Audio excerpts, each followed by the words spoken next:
नमस्कार। जय श्री कृष्ण।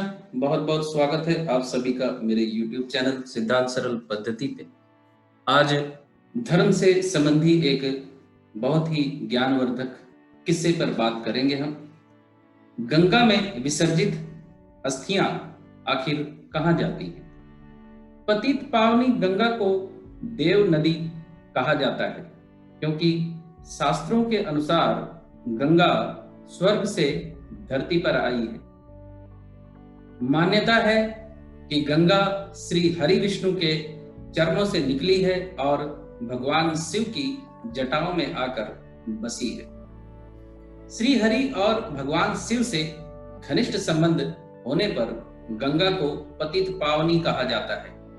मान्यता है कि गंगा में स्नान करने से मनुष्य के सभी पापों का नाश हो जाता है। एक दिन देवी गंगा श्री हरि से मिलने वैकुंठ धाम गई और उन्हें जाकर बोली कि प्रभु, मेरे जल में स्नान करने से सभी के पाप नष्ट हो जाते हैं, लेकिन मैं इतने पापों का बोझ कैसे उठाऊंगी? मेरे में जो पाप समाएंगे उन्हें कैसे समाप्त करूं? इस पर श्री हरि बोले, गंगा, जब साधु संत वैष्णव आकर आप में स्नान करेंगे तो आपके सभी पाप धुल जाएंगे।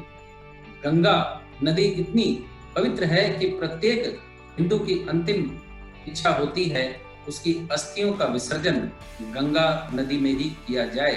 लेकिन ये अस्थियां जाती कहाँ?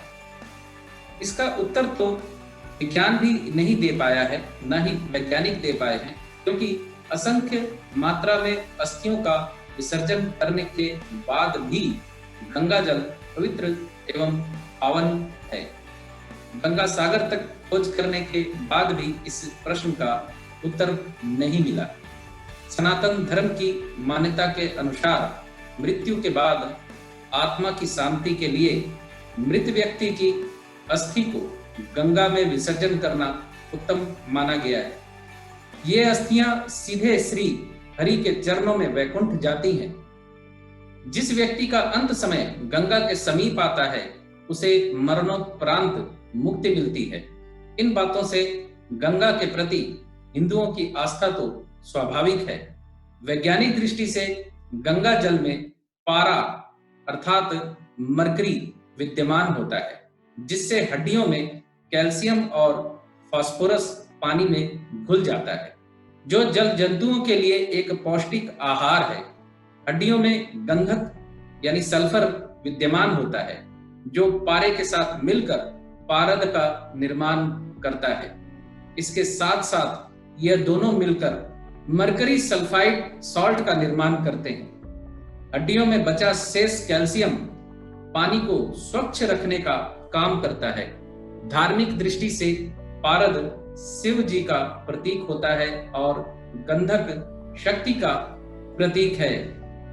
सभी जीव अंततः शिव और शक्ति में ही विलीन हो जाते हैं। यहाँ एक छोटी सी बात और बोलकर मैं अपनी बात को खत्म करूंगा कि ये प्रकृति ऐसी ही है जो एक दूसरे से जुड़ी हुई है,